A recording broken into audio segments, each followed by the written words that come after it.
seen Bowden do some Wildcat stuff for him. He's been working the quarterback room. How do you guys prepare for the possibility of seeing him and maybe other quarterbacks? I think that's always a possibility every week, and we're coming off a bye week as well, and I don't think either club has an advantage from that standpoint, because I'm sure we both would love to have been playing Saturday. That's what you like to see, but one way or the other, whether it's a bye week or not, we got to prepare for it, and that's what we're trying to do.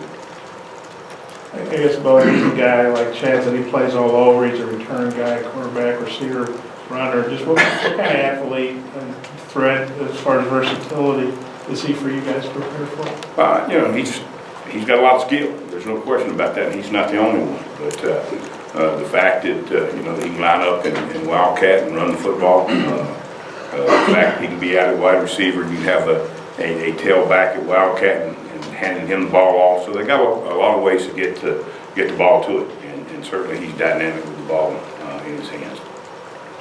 Chad had mentioned Malik Chavis and Jalen Catalon as a couple of players who might be close to working their way back into games. What have you seen for those two in particular, and are there other freshmen who you could see working their way into games soon? Well, with Malik, obviously he's a guy that's very, very talented, and to be honest with you, we got to push to get him ready. Malik's got great size, he's got great speed, he's a guy that we need on the field. We can get him ready, and Catalon is a guy that is a playmaker.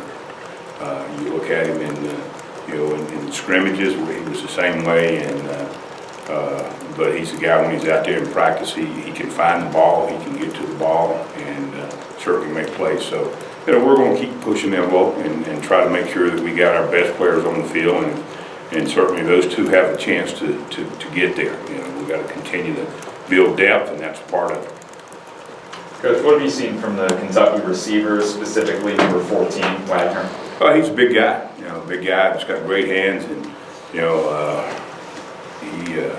he does a lot of good things. But the best thing he does when you get him in a situation where there's a 50-50 ball, he's got great hands, and he can go up and get it, and he makes those plays. So certainly, it's very impressive when you watch a big guy like that really is as athletic as he is. How did Sosa progress on as far as getting his health, getting back healthy, and just your defense in general? How much help that was gone? Well, we expect everybody back, except Dorian, obviously, and that's where it is right now, and we certainly expect Sosa to be back as well. From your standpoint, how did being in the booth, how did that go? It went okay. Like I said, I've done it both ways. We wanted to, see if it would be a little better, and I'm probably going to stay in the booth. And I don't mind either way. It's going to be the first time Arkansas has played Kentucky since 08, but you obviously went there a lot with Tennessee. I also don't know if you were with LSU or A&M, but what's the atmosphere like at Kentucky? It's been excellent, particularly in the last 4 or 5 years since they've really got that program back where they wanted. Obviously last year they had an outstanding year, and when you go up there, anytime I've been there, it's been a great venue. They've done a lot to improve their facilities. They got great facilities. They're an SEC school, and they fit there. So it'll be that way. It'll be that way, and I've never been up there when their fans didn't support their program. Even sometimes when they were not as good as they are right now, their fans do a great job supporting it, and that's what you expect to see in the SEC. I guess an open week gives you a little time to self-reflect, do some self-analysis. What did you get out of last week in terms of where y'all want to improve going forward? Well, I'm not going to go into any specific details, but we want to get better, and we need to get better. It's a situation where you've heard this statement before. Nothing stays the same. You either get better or you're going to get worse, and that's a fact. And certainly fundamentally, and when I start talking about fundamentals, that means players understanding eye discipline, where their eyes need to be, what they need to be looking at, what they need to see.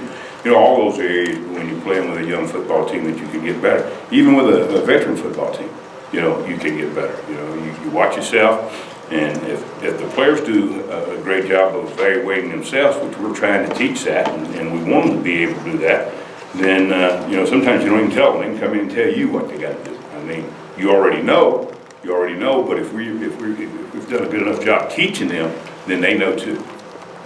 Hey, Mario Bell's had like 3 sacks since he's gotten back. What do you thought of his play coming back from the injury? What's he done? Well, I mean, that's, you know, it's exciting, you know, and we missed that for 4 weeks, 3.5 weeks, and, you know, he's going, you know, hopefully be even a little better this week. And, you know, he brings a lot to the table in terms of experience, and he's a very good competitor, so it was good to see him back. And Chad says that Zach Williams will be back this week. How good is that to help your depth, and kind of where's Eric Gregory in his process, you know, coming back from the injury and kind of getting ready to play? Well, I think Eric is healthy enough to play. You know, we've been trying to find situations to get him in the game, and, you know, we got to just say, hey, we're going to put him in the game. And he's very close, and I think he's kind of at a point to where he's not going to get much better until he gets playing time. You know, it's you can only improve so much in practice. He needs game reps, and you know, certainly we want to get him in there. Zach, having him back, how good is that? Well, it gives you some depth, and you know, Zach is starting to really blossom, and you know, we're excited about, you know, all those young defensive ends. They've done a good job. So, you know, Zach brings some speed and some quickness and some pass rush ability that we were without for a few games. One more question about the freshman defensive end. Solely, it's got to be hard to play with the ball on your hand. What have you thought of just his competitiveness and how he's done? And I guess it's might be coming off pretty soon, they say? Yeah, and I don't know that he could be any more competitive. I mean, that's who he is. That's the way he plays. You know, he's got a long history. His dad, you know, obviously coached him in high school, and he was an outstanding football player. And he knows how. He knows how because you know, because of the coaching that he got before he got here. Now, you know, certainly, you know, he's going to get better, and you know, from a technique standpoint, but he knows how to compete. Thank you, guys.